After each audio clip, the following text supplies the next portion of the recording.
Let me tell you something about the morning of my son's wedding. It was supposed to be the kind of day that gets framed, the kind that grandchildren hear about 40 years from now over Sunday dinner. The flowers were right. The weather was cooperating, which, if you've ever planned an outdoor June wedding in Virginia, you know is nothing short of a miracle from God himself. The venue was beautiful. The caterers were on time. Everything was exactly where it was supposed to be, except my wife. I noticed it first because Maggie is never quiet in the morning. The woman has narrated every sunrise of our 31 years together, like she's being paid by the word.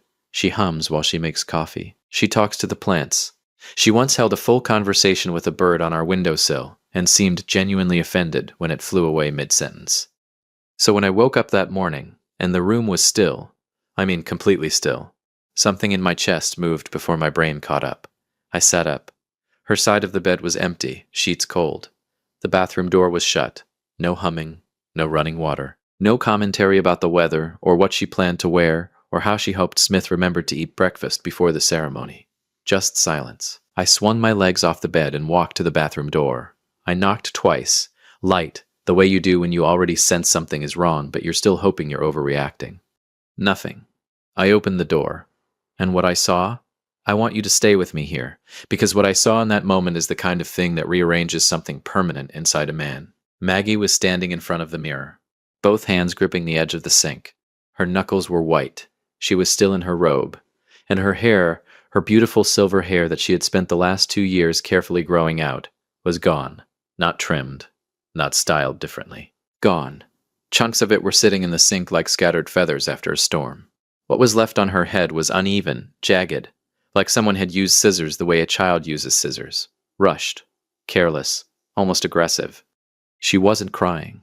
That's the part that gutted me. Maggie wasn't crying. She was just staring at herself, like she was trying to recognize the woman in the mirror and coming up short. I said, and I want you to notice I said it very quietly. I said, Maggie, what happened? She didn't turn around. She just looked at my reflection in the mirror and said, it was Brianna, flat as pavement. Now, I need you to understand something about me before we go any further. I am not a man who yells. Never have been. My father used to say that a man who raises his voice has already lost the argument. I've carried that my whole life. 31 years of marriage, 17 years as a litigation attorney, and I have never once needed to raise my voice to make a point land. But in that moment, standing in that bathroom doorway, something very old and very quiet woke up inside me. I said, she did this? Maggie nodded slowly. Then she said, she filmed it, John. She was laughing. She called it a prank. I remember that specifically. I gripped it because my hands needed something to do that wasn't what they wanted to do. I said, where is she now? Maggie finally turned and looked at me. Really looked at me, and she said, John, not today. Please, Smith cannot know about this today. And there it was. Even standing in that bathroom looking like she'd been ambushed in her own home, which she had. My wife's first instinct was to protect our son's wedding day. 31 years, and she still finds ways to humble me. I left the bathroom, walked downstairs, and found Brianna in the kitchen. She was eating a yogurt parfait. Casually. The way someone eats breakfast when they have not committed a single crime against another human being that morning. She looked up when I walked in, and gave me a smile so wide it had square corners. She said, good morning, John. Big day, right? I looked at her for a long moment. Then I said, it is. I poured myself a cup of coffee. She started talking about the centerpieces. I nodded at the appropriate intervals. I said, twice. And the entire time I was studying her, the way you study opposing counsel before a deposition, looking for the seams. Because here's what 17 years in a courtroom teaches you. Guilty people don't act nervous until they realize someone knows. Until that moment, they perform normal. And Brianna was performing hard that morning. She said, is Maggie up? We need to leave for the venue by 11. I said, she's getting ready. She said, oh good. I hope she loves the updo I helped her plan. I told her that style would be perfect for her hair length, and she said it so cleanly, so smoothly. I set my coffee cup down. I looked at her, and I said, still calm, still quiet. I said, Brianna, how long have you and I known each other? She said, almost 4 years now. I said, 4 years. That's a good amount of time to get to know someone, don't you think? She laughed, a little uncertain now, and said, I'd say so. I picked my coffee back up and said, me too. And I walked out of the kitchen. Now I know what you're thinking. You're thinking, John, why didn't you confront her right then? Why didn't you say something? And the honest answer is this. I didn't say anything because I didn't yet know everything. What I knew in that moment was the surface.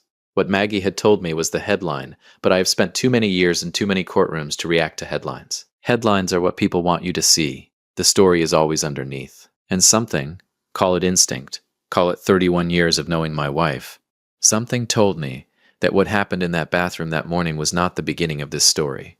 It was just the first time I'd been allowed to see it. That evening, after the ceremony, after the toasts, after Smith and Brianna had driven away in a car with "Just Married" written on the rear window in white shoe polish, I sat on the edge of our bed and watched Maggie carefully remove what was left of her hair in the mirror. She was quiet for a long time. Then she opened the drawer of her nightstand, pulled out a small brown envelope, and set it in my lap. She said, "I've been waiting for the right time to show you this." I looked at the envelope. Then I looked at her. I said, "How long?" She sat down beside me, folded her hands in her lap, and said, very calmly, the way she says everything, she said, 2 years, John. I've been keeping it for 2 years. I opened the envelope, and that was the moment I stopped being a father-in-law and started being a lawyer. If you've made it this far, do us one quick favor. Subscribe. A lot of people watch without ever doing it, but it costs you nothing and means everything to us. Thank you, genuinely.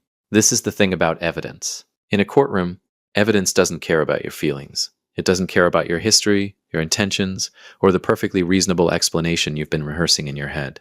Evidence just sits there, quiet, patient, immovable, and it tells the truth whether you're ready to hear it or not. That night, sitting on the edge of my bed, with a brown envelope in my hands and my wife beside me, I learned that Maggie had been collecting evidence for 2 years. 2 years. While I was sleeping next to this woman, while we were having Sunday dinners and holiday gatherings, and watching Smith fall deeper in love with the woman sitting across the table from us, Maggie had been quietly, methodically documenting. I pulled the first item out of the envelope. It was a folded piece of paper, a printed screenshot of a text message. I recognized Smith's number at the top. The message was from Brianna, sent to Smith approximately 18 months ago. It read, and I'm going to read this to you exactly as it was written. It said, "Your mom called again. I didn't answer. You need to talk to her about boundaries, or I will." I stared at it. I said, "Maggie, when did you call Smith that day?" She said, "His birthday." I set the paper down on the bed very carefully, the way you set down something fragile or something explosive. I said, "She didn't tell him you called. Not that time, not the 6 times after it." I reached into the envelope again. The second item was a photograph, printed from a phone. It showed our living room, taken from an angle I recognized as the hallway, during Christmas 2 years ago. In the photo, Maggie was sitting alone on the couch, while Smith and Brianna stood in the kitchen doorway laughing about something. The timestamp on the photo was 7:43 p.m. I remembered that Christmas. I remembered stepping out to take a call from a client and coming back to find Maggie alone. She'd said she was just resting. I said, "Who took this photo?" Maggie said, "I did." I set my phone on the bookshelf, and I took it myself. I said, "Maggie, why didn't you tell me?" And here is what she said. She looked me dead in the eye, and she said, "Because you love that boy more than you've ever loved anything in your life, John." And I was not going to be the reason his father looked at his marriage differently before it even started. I had no response to that. 17 years as an attorney, and the woman took the words clean out of my mouth. I reached into the envelope a third time. "Now, I need you to stay with me here, because this is where the story stops being about a bad daughter-in-law and starts being about something considerably darker." The third item was a card. A greeting card, the kind you find in the seasonal aisle at a drugstore. On the front it said, "Thinking of you." Inside, in Brianna's handwriting, it said, "Maggie, I just want you to know that Smith and I are so grateful for everything you do. You're such a special part of our lives." I looked at it. Then I looked at Maggie. I said, "She gave you this?" Maggie said, "She gave me that 3 days after she told Smith's cousin at Thanksgiving that I was," and I'm quoting, "a lot to deal with." I said, "She said that?" Maggie said, "Patricia told me herself. She felt I deserved to know." I set the card down next to the photograph, next to the text message screenshot. I looked at the 3 of them lined up on the bed like Exhibit A, B, and C, and I felt something shift behind my eyes. Because here is what a lawyer sees when he looks at that combination. He doesn't see a difficult daughter-in-law. He sees a pattern. And patterns, in my experience, do not develop overnight. Patterns are built, intentionally, brick by brick. I reached into the envelope again. There were 11 more items. I won't walk you through every single one, because we'd be here until Tuesday, but I'll give you the highlights.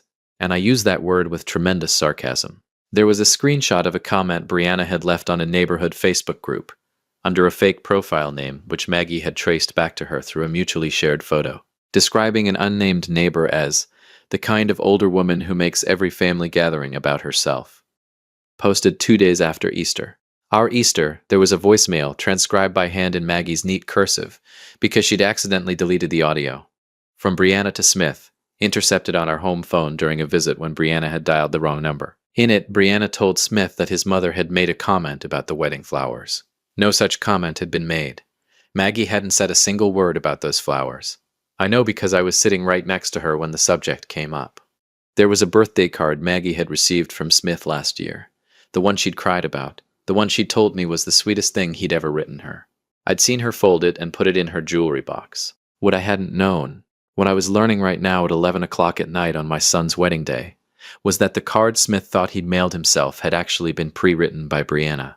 Maggie had found the draft on a notepad in their guest room during a visit. Same words, Brianna's handwriting, Smith's signature. She had written her husband's love for his mother and handed it to him to send. I put that one face down on the bed. I said, "Does Smith know any of this?" Maggie said, "No." I said, "Does anyone?" She said, "Just Patricia, and now you." "Why are you showing me this tonight?" She was quiet for a moment. She reached up and touched the uneven edge of her hair. Just briefly, just her fingertips. And then she put her hand back in her lap. She said, "Because this morning was the first time she did something she couldn't hide. Everything else she did in corners, John, in whispers. Things I couldn't prove without looking paranoid. But this morning she stood in our bathroom and she laughed. On camera. And she uploaded it before I could ask her not to." I said, "It's still up?" Maggie picked up her phone and handed it to me. 47,000 views. The comments were a mixture of people laughing and people horrified. Brianna had captioned it, "Wedding morning prank on my mill, she's such a good sport." My wife standing frozen in front of a mirror, both hands on the sink, staring at her own reflection, captioned it as a good sport. I handed the phone back. I said nothing for a long time. I just sat there looking at the items spread across the bed. 11 items. 2 years. A pattern built in silence, in corners, in the spaces between family dinners and holiday photos, and a wedding I had just watched my son cry through because he was so happy. Then I said, and I said it very quietly, the way I say the things I mean most, I said she made a mistake this morning, Maggie. Maggie looked at me. I said everything else she did carefully. She was smart about it. But this morning she got comfortable, and comfortable people get careless. Maggie said, "John, I don't want a war." I said, "I know you don't." She said, "I mean it. Smith loves her." I said, "I know he does." She said, "Then what are you going to do?" I picked up the envelope. I stacked every item back inside it, carefully, neatly, in order.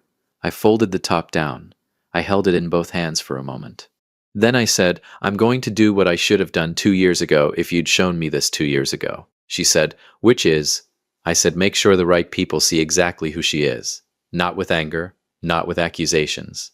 Just evidence." Then she said very quietly, "She's going to say I drove her to it. She's going to make herself the victim." I stood up. I put the envelope in my briefcase. I closed the latch. I said, "Let her. Victims don't upload 47,000 view videos of the crimes they've committed." I didn't sleep that night. I sat in my study until 4 in the morning with a yellow legal pad, and I wrote down every item in that envelope in chronological order. I wrote the dates, the context, the witnesses. I wrote what was provable and what was circumstantial. I separated what I'd seen with my own eyes from what Maggie had told me. When I was done, I had 2.5 pages. 2.5 pages of a woman carefully, strategically dismantling my wife's place in her own son's life, and doing it with a smile so wide it had square corners. I looked at those 2.5 pages, and I thought about Smith, my son who cried at his own wedding because he was so happy. My son, who had no idea that the birthday card that made him feel like a good son had been written by someone else. My son, who thought his mother never called on his birthday, and I made a decision, not out of anger, out of love. The most deliberate, patient, clear-eyed love I have ever practiced in my life. If you've been listening for a while and want stories like this to keep coming, it really helps if you hit that like button and subscribe. 97% of people never do, but it's what keeps this whole thing running. So, thank you for real. Let me tell you something about patience. Most people think patience is passive. They think it means waiting, folding your hands, biting your tongue, swallowing the thing that's burning in your chest and calling that restraint. That is not patience. Real patience is a scalpel. It's knowing exactly where to cut, and having the discipline to wait until the moment is precise enough to matter. I learned that in my first year of practicing law. I have never once forgotten it. And on the morning after my son's wedding, I woke up at 6 a.m., put on a pot of coffee, and picked up my scalpel. The first call I made was to Patricia. Now, Patricia is Smith's cousin on Maggie's side. She's a quiet woman, mid-40s, works in hospital administration, and she has the kind of memory that makes her either your greatest ally or your worst nightmare, depending on which side of her you're standing on. I'd always liked Patricia. I called her at 6:15.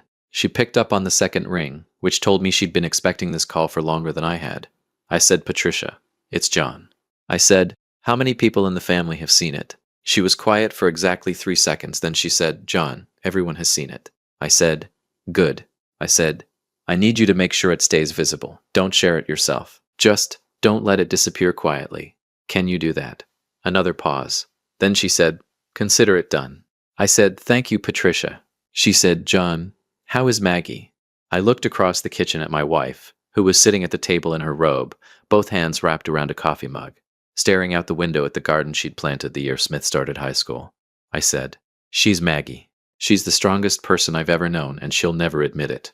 Patricia said softly, "Tell her I love her." I said, "I will." I hung up and made my second call. The second call was to Douglas Mercer. Now, Doug is my oldest friend.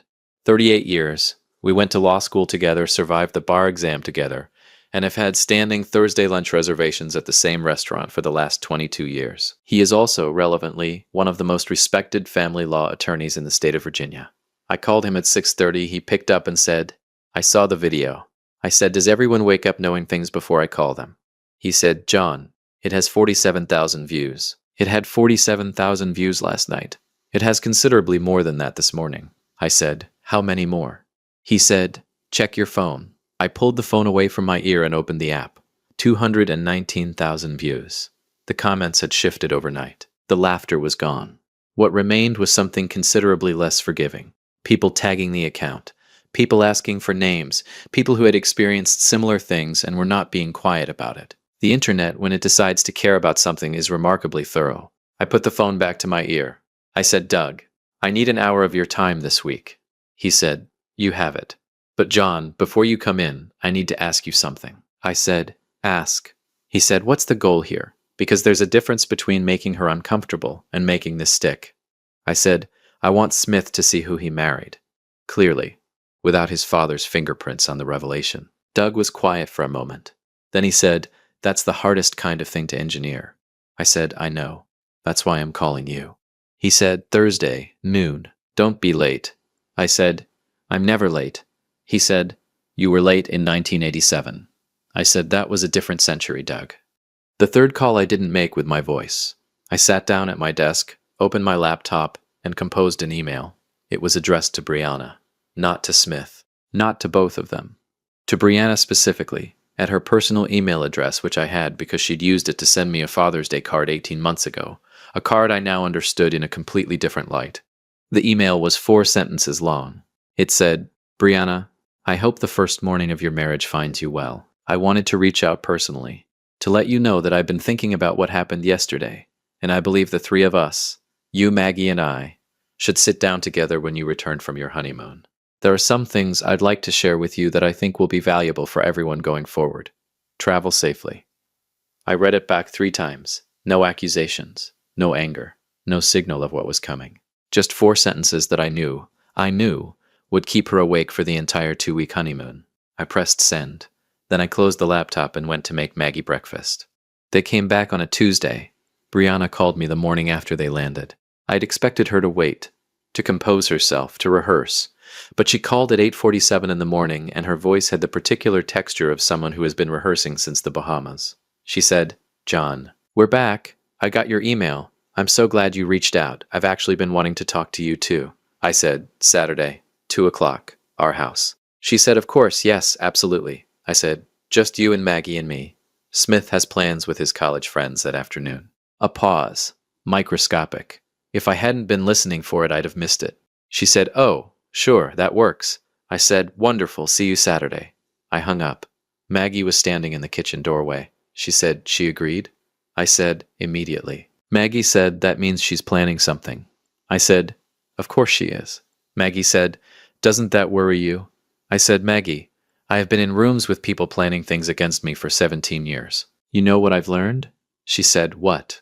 I said, people who are planning something stop listening, and people who stop listening miss everything. Saturday arrived the way consequential days always do, unremarkable on the surface, sunny, mild, the kind of afternoon that has no idea what's happening inside the house it's shining on. Brianna arrived at exactly 2 o'clock. She was dressed carefully, not too formal, not too casual. She'd thought about it. She came in smiling, hugged Maggie, and I watched Maggie receive that hug with the grace of a woman who has had 31 years of practice, and sat down at our dining room table like she owned the square footage. I sat across from her. Maggie sat beside me. Brianna said, first, I just want to say about the video, it was just a bit of fun and I honestly didn't think. I said, Brianna. She stopped. I said, we're not here to talk about the video. She blinked. Oh, okay. I folded my hands on the table. I said, we're here because Maggie has something she'd like you to see. I nodded to Maggie. Maggie reached beside her chair and lifted a manila folder onto the table. She set it in the center, equidistant between herself and Brianna, and she slid it forward. She didn't open it. She just slid it forward and put her hands back in her lap. Brianna looked at the folder. Then she looked at me. She said, and her voice had changed just slightly the way voices do when the performance starts costing something. She said, what is this? The first page was the chronological summary I'd written on my yellow legal pad, typed up cleanly, dated, formatted the way I format every document that has ever walked into a courtroom with me. Dates on the left, events on the right, witnesses noted where applicable. I watched her eyes move across the first page. Her jaw didn't drop. She was too composed for that, but her shoulders dropped approximately half an inch and did not come back up. I've cross-examined enough people to know that the shoulders never lie. She turned to the second page, the screenshots, the photograph from Christmas, the voicemail transcription, the Facebook comment traced back to her fake profile. She turned to the third page, the birthday card draft, in her own handwriting, next to a photograph of the card Smith had sent, word for word identical. She stopped turning pages. The room was very quiet. Then she did what I expected her to do. She closed the folder, lifted her chin, and said, her voice admirably steady, she said, this isn't what it looks like. Some of this is completely out of context, and the rest of it. I said, Brianna. She stopped again. I said, I'm not a jury. You don't need to argue the context. That folder isn't for me. She said, then who is it for? I said it's for Smith. The color left her face so completely and so quickly that I almost felt sorry for her. Almost. I said, now, here is what happens next. That folder goes home with you today. You decide what to do with it. You can tell Smith everything, the full story, in your own words, on your own terms. Or you can say nothing and wait for him to find it, which he will, because I intend to make sure of that. She said, you would do that to your own son. And I want you to notice that her first instinct was not to deny. Her first instinct was to ask what I would do. I said, I would do anything for my son, including making sure the woman he chose to spend his life with is the woman he actually thinks she is. Brianna looked at Maggie. I think she was expecting Maggie to soften it, to interject, to be, as she'd always counted on her being, the gracious one who absorbs the blow and asks everyone to please settle down. Maggie looked back at her with the most serene expression I have ever seen on a human face, and she said very gently the way she says everything. She said, I have loved Smith since before he could walk. I will love him long after I'm gone. But I need him to know who loves him back. I think you understand that. Brianna's mouth opened. Nothing came out. She picked up the folder. She stood up. She straightened her jacket. She walked to the front door with her back very straight and her steps very measured, the way people walk when they're using their posture to hold themselves together. She opened the door. Then she stopped. She turned around and looked at me, and for the first time since I'd known her, every polished, calculated, square-cornered layer of her fell completely away. What was underneath was something younger and considerably less certain. She said, and her voice finally was just a voice, she said, what if he doesn't forgive me? I looked at her for a long moment. I said, that's the first honest thing you've said in this house in 4 years. He didn't yell. He didn't accuse. He just said, Dad, did you know? I said, I found out the night of your wedding. Silence. Then he said, She said Mom knew for 2 years and never told me. I said, your mother knew. She didn't tell you because she loves you and she didn't want to be the reason your marriage started in a storm. More silence. Longer this time. Then Smith said, she should have told me. I said, I know. He said, I should have seen it. I said, you were in love. Love is not a character flaw, Smith. He was quiet for a while. Then he said, is Mom okay? I looked across the living room at Maggie, who was sitting in her chair by the window, reading, her short silver hair catching the afternoon light, and somehow, against all odds, looking exactly like herself. I said, she's okay. He said, tell her I'm coming Sunday. I said, I'll tell her. I was about to hang up when he said, Dad? I said, yeah. He said, thank you for not doing this loudly. I held the phone for a moment. Then I said, I learned it from your mother. Brianna spent the following weeks doing what Maggie had predicted. She tried to position herself as the victim. She called family members. She sent long messages explaining context. She cried in conversations I was told about secondhand. And every single time, someone said, but Brianna, the video. You cannot argue context against a video with 219,000 views. You cannot reframe a moment you filmed yourself, captioned yourself, and uploaded yourself. She had handed the world the only evidence it needed, with her own 2 hands laughing. Smith and Brianna went to counseling. I won't tell you how that ends because that part of the story belongs to them, and because some conclusions are not mine to hand you. What I will tell you is this. On a Sunday, about 6 weeks after that Saturday meeting, Smith came to the house for dinner. He sat across from Maggie at the table she had set for family dinners for 23 years. And halfway through the meal, completely unprompted, he reached across the table and put his hand over hers. He didn't say anything. He didn't have to. Maggie looked down at his hand. Then she looked up at him. Then she did what Maggie does. She smiled, squeezed his hand once, and said, eat your food before it gets cold. Smith laughed. I laughed. And for the first time in longer than I'd realized, the table sounded exactly the way a table is supposed to sound. The most dangerous person in any room isn't the one making noise. It's the one standing in the doorway, watching, and waiting for the truth to do what the truth always eventually does. It comes out. If you like this story, join our community by hitting that like button and subscribing for more real, raw, and family-centered stories. And as always, thank you for being a part of this sphere.